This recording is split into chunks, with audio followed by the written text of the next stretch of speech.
Welcome to Abhishek ji centre. इस video में हम ये समझने वाले हैं कि अमर ज्योति जवान का जो पूरा कंट्रोवर्सी है उसके क्या कंट्रोवर्सी है और ऐसा जो अपोजिशन पार्टी है वो सरकार को भला बुरा क्यों सुना रही है। देखिए, अमर जवान ज्योति का पूरा कॉन्सेप्ट ये है कि जब 19 दिसंबर 1971 में इंडो पाक की लड़ाई हुई, आप जानते हैं 1971 में ही बांग्लादेश का जन्म हुआ। इट मीन्स उनका हैप्पी बर्थडे हम लोग सेलिब्रेट करते हैं।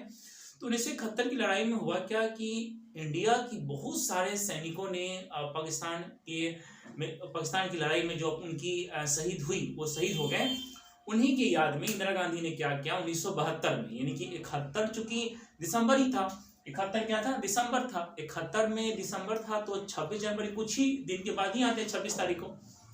तो उसी 26 जनवरी में इंदिरा गांधी ने अनाउंस किया क्या कि हम लोग यहाँ अमर जवान ज्योति बनाएंगे और वहां पर सभी लोग एक दीप प्रज्वलित करेंगे। वहां होता है क्या है कि आमतौर पे चार, एक यहाँ पैसा, एक वहां पर आप देखिएगा एक बड़ा राइफल टाइप का होता है, ऊपर एक हेलमेट भी होता है और इसके चारों ओर, यानी एक और यहाँ, एक और यहाँ, एक और यहाँ, एक और यहाँ, इसके चारों साइड एक ज्वाला, उसको बोलते हैं, प्रज्वलित होती रहती है, हमेशा होती है। लेकिन जब कोई इंपॉर्टेंस डे आता है 15 अगस्त, 26 जनवरी और कोई नेशनल फेस्टिवल आते हैं तो वहाँ चारों जो दीप होता है वो चारों साइड में जलाया जाता है। लेकिन आमतौर पर जनरली वन जो होता है फ्लेम हमेशा इटर्नल, यानी कि हमेशा वो जलता ही रहता है। क्योंकि इस 26 जनवरी को उसके 50 साल भी होने वाले हैं। 1972 से जोड़िएगा और 2022 आ गए तो कुल मिलाकर 50 साल हो गए। अब मामला पूरा ये आ गया है कि 50 साल होने के बाद प्रधानमंत्री मोदी ने जस्ट फ्राइडे को ये अनाउंस कर दिया क्या कि हम वहां से उस अमर जवान ज्योति को हटा करके शिफ्ट करेंगे। कहाँ शिफ्ट करेंगे भैया? तो उस इंडिया गेट के जस्ट बगल में 400 मीटर पे थोड़ी दूर है एक बना national war memorial. National war memorial हमारे देश में समय समय पर सीमाओं में या बहुत सारे जगह पे हमारे वीर सैनिकों की, जाबाज सैनिकों की शहादत हो जाती है। तो उनकी शहादत के लिए कुछ नहीं है। हम एक जानते हैं इंडिया गेट, और इंडिया गेट तो खैर जब सेकेंड नहीं फर्स्ट वर्ल्ड वार हुआ और फर्स्ट वर्ल्ड वार में हमारे 90,000 सैनिक, समझ रहे, 90,000 सैनिक अंग्रेजों की ओर से लड़ाई करते हुए मारे गए युद्ध में। उन्हीं के नाम पर अंग्रेजों ने क्या कर, ठीक है, 1931 में उस इंडिया गेट को बना दिया। और हम लोग तो सरकार ये कह रही है, मोदी सरकार का ये कहना हुआ कि इंडिया गेट में जो जल रहा है वो तो कॉलोनी है, वो तो ब्रिटिश साम्राज्य का क्या बोलते हैं उसको, पहचान है, वहां हम नहीं जलाना चाहते हैं। उसके बगल में उन्होंने बनाया है नेशनल वार म्यूजियम।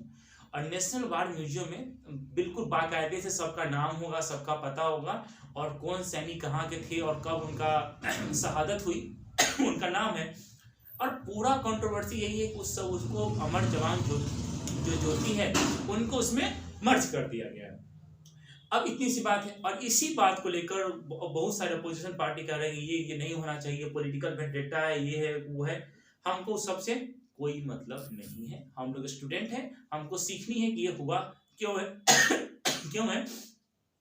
क्योंकि आपको पता होगा कि अभी क्या हो रही है, पूरा संसद क्षेत्र है जहाँ पे पूरे जगह पे एक सेंट्रल विस्टा प्रोजेक्ट चल रही है। सेंट्रल विस्टा प्रोजेक्ट जो है वो 40 हेक्टेयर की है। 40 हेक्टेयर की पूरी एक जमीन है।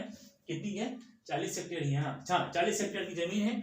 उस 40 हेक्टेयर पे इंडिया गेट से लेकर पार्लियामेंट, आप ये कहिए ना कि नया पार्लियामेंट बन रहा है। जो हमारा संसद है जो कि देखते हैं 50 रुपए के नोट में, वो अब खत्म हो जाएगा, अब उससे बड़ा पार्लियामेंट बन रहा है। तो उसी एरिया को लेकर क्या किया गया है, उसको रिकंस्ट्रक्ट किया गया है। बस काम इतना ही है कि उनका जगह उठा करके वहां से स्थानांतरित कर दिया गया है। बस इतनी सी बात है, बात खत्म। हम सभी बच्चों को बहुत परेशान होने की इसमें कोई आवश्यकता नहीं है। बस इतना पता होना चाहिए नेशनल वार म्यूजियम में शिफ्ट किया कर दिया गया है। बना कब है? बना था 1972 में, जब इंदिरा गांधी ने अनाउंस किया था। कब? पाकिस्तान की जब हार हुई थी और हमारी जीत हुई थी, बांग्लादेश का नया निर्माण हुआ था। इसके अवसर पर उस युद्ध में मारे गए हमारे जाबाज सैनिकों की याद में उसको हम मनाते हैं। आशा करता हूँ आपको ये वीडियो अच्छी लगी होगी। Thank you so much.